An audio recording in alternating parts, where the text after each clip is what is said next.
Nuestra dirección de prensa hoy día nos tiene muchas sorpresas. Desde el panel central, Carmen Puelma con ustedes. Como hace algún tiempo que no hemos sufragado, pienso que es interesante para ustedes recordar en detalle cuál será la forma, el procedimiento con que haremos uso de nuestro legítimo derecho a decidir.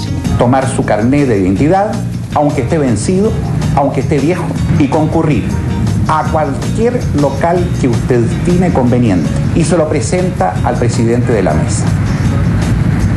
Si no sabe cuál es el presidente, pregunte. No olvide que si usted no marca ni el sí ni el no, está votando en blanco. Y el voto en blanco se computa por el sí.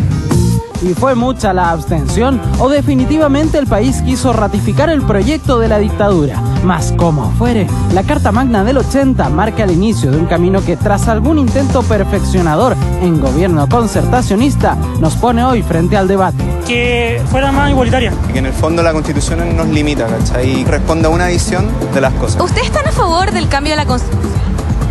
¿Para qué? Sí, porque es beneficio para todos. Casi 20 años de democracia debimos habernos puesto las pilas y hacer una nueva constitución que realmente nos conveniera a todos y no solo a los empresarios. Yo creo que la gran mayoría de la gente debe estar de acuerdo. No, para nada. Quisiera volver a la anterior, la verdad. Me parece que lo que hay que tener es orden en este país. Echo mucho de menos los tiempos de orden. ¿Usted, señora? Lo mismo que mi marido. Y así contrastan posturas. Aquí, el abogado constitucionalista Fernando Atria y el profesor de Derecho Constitucional Juan Francisco García. Ahora, en El Informante. José Francisco García, en estricto rigor, abogado, magíster en Derecho Público Constitucional de la Universidad Católica de Chile, coordinador de Políticas Públicas de Libertad y Desarrollo. Muchas gracias por estar aquí. Bienvenido, buenas noches. Juan Manuel. Y Fernando Atria, doctor en Derecho por la Universidad de Edimburgo, licenciado en Ciencias Jurídicas y Sociales por la Universidad de Chile. Muchas gracias por estar aquí. Gracias, buenas noches. Bienvenido, buenas noches. Voy a comenzar con usted, Fernando. ¿Por qué es necesario una nueva Constitución? ¿Por qué no modificar la actual? Solo para despejar, digamos, lo que parece obvio, pero que no es tan obvio para mucha gente.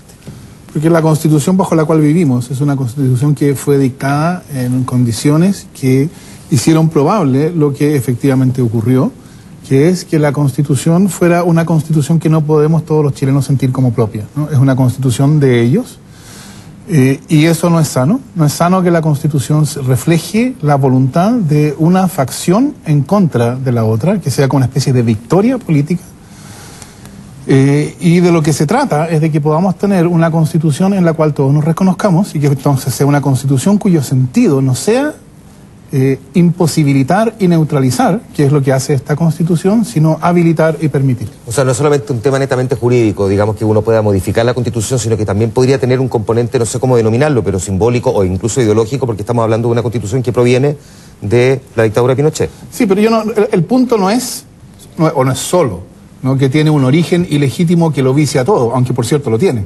Pero el problema es que, dado ese origen, ¿cómo se dictó en esas circunstancias? ¿Quiénes la dictaron? Pudieron poner en la Constitución lo que a ellos les parecía importante. Y entonces, en los hechos, la Constitución constitucionaliza no solo cuestiones básicas acerca de la forma del poder, que es lo que toda Constitución tiene que hacer, sino también le da forma constitucional a un modelo económico, que es un modelo que hoy día está en disputa. Y entonces, en esa disputa, esta es una disputa que no se puede, porque es problemático decidir políticamente, porque la Constitución respecto de esa disputa no es imparcial, no configura una cancha equilibrada en que podamos jugar el partido y en que uno entonces pueda decir, si perdimos porque, o porque jugamos mal o porque el otro jugó mejor. Nosotros perdemos, aquí con esta cancha, perdimos porque la cancha estaba diseñada de modo tal que no pudiera ser de otro resultado. Vamos a entrar ya de lleno a los puntos de la Constitución propiamente tal, pero tú y otros constitucionalistas también han dicho que se puede usar una goma, digamos, para borrar y corregir lo que haya que corregir, pero no necesariamente partir de un papel en blanco. Sí, yo creo que las constituciones obviamente tienen que ser la casa de todos. Y si hay sectores en el país que sienten que esta Constitución no los representa, obviamente eso es un problema para el pacto social. Y es obviamente una cuestión a la que hay que poner atención. Y la presidenta está invitando a un debate que parte el próximo año. Ahora, la pregunta sobre la nueva Constitución o no, a mí me parece que eso es el resultado de este debate o esta conversación constitucional. Yo creo que Si después de este debate constitucional, que a mi juicio lo podemos discutir después, su epicentro tiene que estar en el Congreso Nacional, que en la práctica es algo así como ya una asamblea constituyente electa, ¿no? Los parlamentarios hoy día tienen el poder de hacer cambios sustantivos, algunos han hablado de reforma total de la Constitución. El epicentro tiene que ser, a mi juicio, el Congreso Nacional, y eso obviamente tiene que estar complementado con formas de participación ciudadana intensiva. Pero si después del debate constitucional tenemos como resultado una nueva Constitución, me parece que eso puede ser perfectamente posible y ese puede ser un resultado. Pero no es, me parece que no es el punto relevante de entrada. Pero tú dices que se está haciendo al revés entonces, que primero se está planteando la nueva Constitución y luego se discute dónde se va a hacer ese debate. Yo creo que en el fondo hoy día se ha planteado en términos binarios. O usted está a favor de una nueva Constitución o está a favor de nada, digamos, ¿no? Y yo creo que eso no es correcto. Yo creo que hay muchas materias que podemos perfeccionar la Constitución. A mí tocó participar liderando el programa de reformas constitucionales de Andrea Lamán en las primarias. Nos fue súper bien en la campaña. Después me tocó... Se llama autobullying. Después me tocó participar en el equipo constitucional de la candidata Belín Matei. Tampoco nos fue muy bien. Pero esos programas eran bastante reformistas. Entonces, el punto de fondo es que hay muchos perfeccionamientos que hacer la Constitución. Sí, porque tú has dicho que hay una serie de reformas constitucionales que hay que realizar. Por ejemplo, ¿cuáles? Bueno, yo diría, hay muchas. Yo creo que planteaba alguna, Fernando planteó alguna que a mí me parece muy sensata, pero hay una que a mí me parece relevante hoy día. Hoy día nuestro nivel de hiperpresidencialismo, o sea, las potestades que tiene el presidente en este país son radicales. Yo creo que buena parte del debate en torno a la desafección política también tiene que ver con un Congreso que en la práctica hoy día es un buzón del presidente de la República. Y hemos tenido presidentes que han actuado con bastante sensatez después de la dictadura, en el retorno de la democracia estos años. Y han actuado de manera sensata, gradualista. Por eso yo también creo, nota al pie, que la nueva mayoría y las reformas o esta discusión sobre lo refundacional de la presidenta Bachelet choca un poco contra esto, porque efectivamente rompe esta idea de que los presidentes habían sido bastante reformistas, gradualistas y no refundacionalistas. Pero te hago el punto de fondo. Si en el futuro nosotros tenemos un presidente populista, no hay ningún poder en el Congreso Nacional, en los tribunales de justicia, que pueda detener a un presidente populista. Yo creo que ahí hay un debate de fondo que tenemos que tener hoy día. Ya, pero por otra parte, es bastante evidente que nosotros tenemos una Constitución que obliga a contar con una supramayoría para poder hacerle cambio a la Constitución y además con un sistema electoral que en el fondo hace casi imposible tener al mismo tiempo esa supramayoría. Y por otra parte, además, con este órgano, digamos, que vela por la constitucionalidad de las leyes, el Tribunal Constitucional. ¿A eso tú te refieres cuando hablas de una Constitución que en el fondo es tramposa? Bueno, yo creo que uno tiene que entender el modelo constitucional completo, no esta y aquella regla. O sea, hay que ver la pintura completa. Y yo creo que esto es bien importante hacerlo porque no se ha hecho, ¿no? Es decir, si uno mira la discusión constitucional que suscitada por la última gran reforma, que fue la del 2005, resulta que está todo al revés. Porque el presidente Lagos al promulgarla dijo, esta es una nueva constitución, claro, ya nuestro problema constitucional está solucionado. Entonces uno diría que entonces no necesitamos una nueva constitución, pero Lagos está entre los que dice que se necesita una nueva constitución hoy. Y entonces alguien como Andrés Chadwick entonces decía, esto no es una nueva constitución, esto es una reforma de la constitución, porque la constitución sigue siendo la de 1980, que es lo que dicen hoy día quienes dicen, a pesar de todas las reformas, sigue siendo la constitución de Pinochet y tiene que ser cambiada. Entonces, hay una especie como de desorientación, ¿no? Porque esta no es gente poco experimentada políticamente, ¿no? Ellos saben de qué están haciendo, pero en esto se equivocaron fenomenalmente. Y entonces la pregunta es, ¿cuál es el modelo, cuál es la idea central de la Constitución? Y tiene muchas otras cosas, porque las constituciones tienen muchas otras cosas. Pero ¿cuál es la idea central? Y la idea central es neutralizar, ¿no? Es impedir que a través de la política se pueda discutir y decidir sobre un modelo significativamente distinto del que fue impuesto bastante a sangre y fuego en la dictadura. Y entonces, por eso, por ejemplo, lo del presidencialismo. Entonces, José Francisco dice, la Constitución tiene un presidencialismo tal que tiene poca salvaguarda frente al populismo, porque el populismo no era el problema. El problema era un presidente que quisiera hacer transformaciones. Entonces, si bien es de un presidencialismo exacerbado la Constitución, eso es verdad, pero no es de un presidencialismo exacerbado cuando se trata de un presidente que quiere hacer transformaciones profundas. Porque para hacer transformaciones profundas, el presidente no tiene prácticamente poder.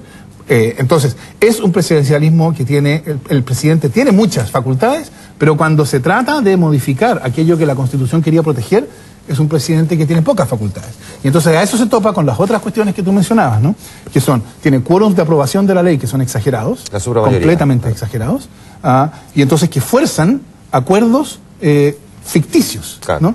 Y esto no es gratis, ninguna de estas cosas es gratis. Es decir, cuando uno mira para atrás y dice, ¿cómo cuando se aprobó la ley sobre financiamiento electoral, por ejemplo? ¿Quién tiene la culpa de esa ley que ahora, por ejemplo, nos parece que es una mala ley, si es que eso nos pareciera, ¿no? Se tomó una mala decisión, ¿quién tiene la culpa? Y la verdad es que no se puede culpar a nadie, porque resulta que esa ley tenía que ser aprobada con unos quórums que en la época, en los hechos, exigían prácticamente consenso unánime. Entonces resulta que nadie fue responsable. O todos o nadie. Bueno, todos o nadie. Claro. Es decir, nadie es responsable particularmente, o todos son responsables, la clase política. Y lo mismo ocurre entonces con los otros cerrojos. Y todo esto fue parte de un diseño institucional. Entonces, no es casualidad que sea así. No es un error, no es un problema, no son patologías que han ido surgiendo con el tiempo. Es parte de un diseño, una política que está neutralizada. Déjame preguntar entonces aquí, José Francisco, entendido ya, digamos, cambios más profundos, no necesariamente todos los cambios o toda la Constitución, que sí debiera garantizar la Constitución en Chile, o esta nueva Constitución, ya sea porque se reforma o porque se debate derechamente una nueva, y ya vamos a entrar al mecanismo propiamente tal, que creo que si bien en la forma es muy importante también.